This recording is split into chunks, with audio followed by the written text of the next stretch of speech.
The first large assignment in the Center for Homeland Defense and Security program requires you to write a lengthy paper. Since many of you have not written a paper of this length in more than 10 years, this learning module serves as a refresher. We'll cover the basics, the purpose of a research paper, and the functions of its introduction, body, and conclusion, the elements of an argument, and how to distinguish strong from weak arguments, and we'll consider the flow of an argument throughout a paper. But first of all, let's consider what constitutes an academic paper and how it differs from the reports and policy memos that you may have written more recently. For this 10-point toss-up question, which of the following correctly captures the goals of an academic paper?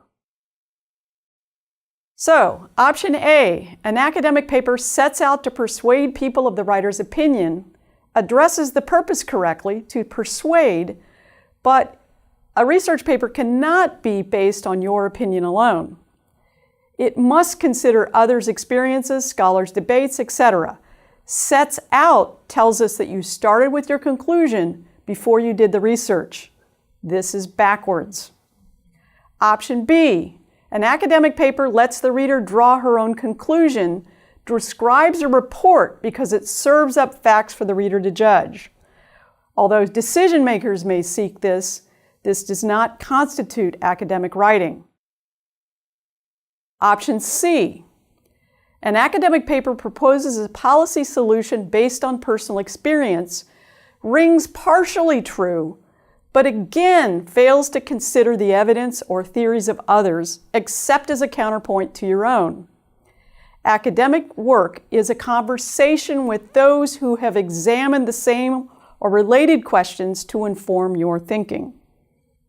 Option D, an academic paper makes a reasoned argument based on verifiable facts and an evaluation of existing research to explain a problem, suggest a solution, or account for a phenomenon.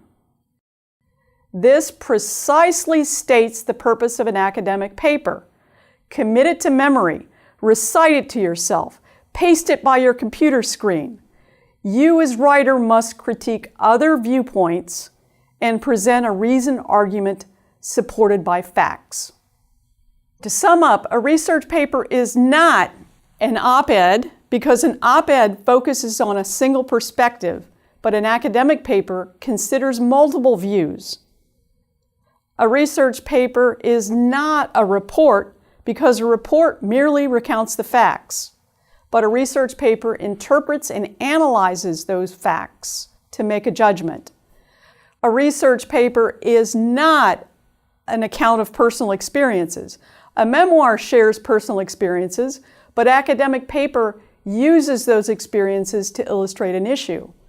An academic paper is not a book report because a book report summarizes a book's argument, but again, a research paper critiques such arguments and offers its own. A research paper, as we've said, is reasoned analysis based on verifiable facts that critically evaluates scholars' positions and challenges alternative views to present a solution, explain a problem, or account for a phenomenon. But an academic paper does not have to be boring, dispassionate, or dry as a bone. Do hook your audience with an engaging story, a quote, or a question, but always relate that element to the argument you're making. Personal experiences and cases have their place in academic writing, so long as you use them judiciously and fairly. Informed opinion is the end product of your investigation, not its beginning. Now that you understand the role of an academic paper is to enter debates and scholarship on a particular problem to present an argument, you may wonder, how do I organize one? Above all, academic writing is a formula and contains certain elements in a certain order: an introduction, a body, and a conclusion. What's an introduction? An introduction sets up the goals, argument, and roadmap of a paper. What's in the body of the paper? The body contains the supporting claims and the evidence to prove the argument. The conclusion restates the argument, briefly reviews the evidence, and links it to the larger question or issue. It mirrors the introduction. Let's take a look at paper organization in a little more detail. These 5 boxes show you how the argument in the introduction relates to the supporting claims, also called topic sentences, in each body paragraph and to its final restatement in the conclusion. So the paper flows from the argument at the beginning to each claim in each body paragraph to the restatement of the argument in the conclusion. Given the critical nature of the argument, let's check our understanding of what one is. Based on what constitutes an argument, which one of these qualifies as one? Blockchain technology has promising applications for the Homeland Security enterprise because it eliminates duplication of digital assets, ensures private transactions, manages digital identity, and may standardize identity verification in the United States. What do you think? It sounds like an argument because it claims that blockchain technology offers specific promise to Homeland Security, and then it tells us why. That crucial word "because" gives us a set of reasons. Law enforcement must continue to monitor outlaw motorcycle gangs and military clubs, both criminal and recreational, educate the public, and develop specific intervention strategies to counter criminal activity. What, did we want motorcycle gangs to run riot in the United States? I don't think so. This is a weaker argument because it seems on its face self-evident. Why wouldn't we monitor outlaw motorcycle gangs? This is a weaker argument because it lacks any compelling reasons or context on its own. The controlling language of hermeneutics lessens our ability to target terrorists and prevent their entry into the United States, whereas applying social identity theory more accurately pinpoints potential terrorists. Despite the fancy terms used, this argument never tells us why hermeneutics lessens our ability to target terrorists.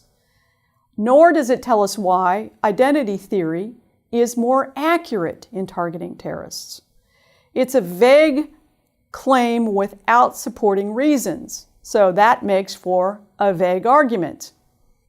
Targeted killing disrupts terrorist groups and may be our best tactic in fighting them. As you can see, the statement makes a claim. Targeted killing disrupts terrorist groups. But it offers no reasons and is somewhat lukewarm. May be our best tactic. Either be bold in your arguments based on evidence, or present a more qualified, nuanced argument. For example, you might say, although targeted killing effectively disrupts terrorist groups, the enemies created from civilian casualties outweigh its benefits. That's more nuanced. Now let's consider argument in the context of its supporting claims or topic sentences. To do so, let's revisit the linked paragraphs to show how supporting claims buttress an argument.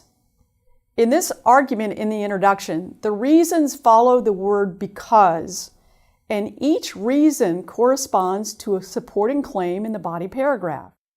Thus, blockchain technology has specific promising applications for the Homeland Security enterprise because it eliminates duplication of digital assets, ensures private transactions, manages digital identity, and could standardize identity verification in the United States. In this argument, each reason following the word "because" represents a claim in the body paragraph.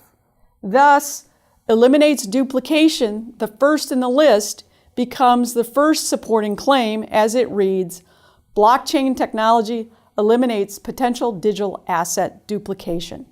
Likewise, the second claim, ensures private transaction, reads, blockchain technology allows that transactions be recorded privately without the involvement of a third party.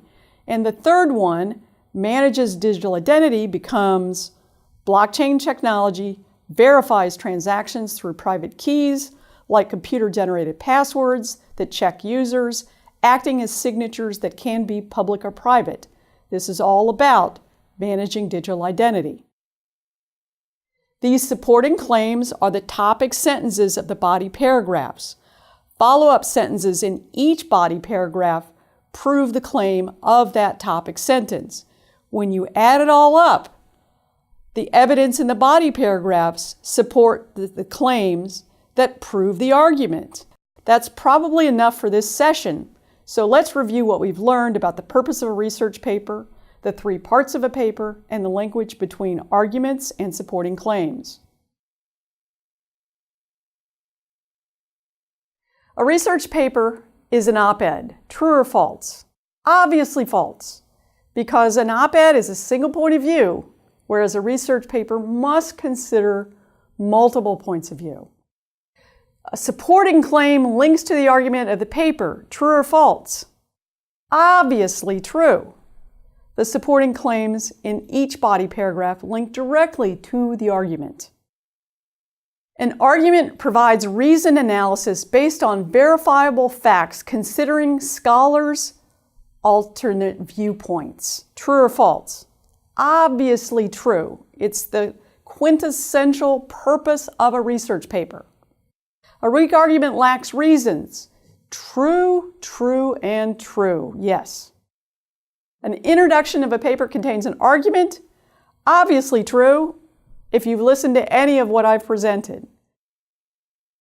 In the next learning module, we'll look at introductory paragraphs in greater detail. See you then.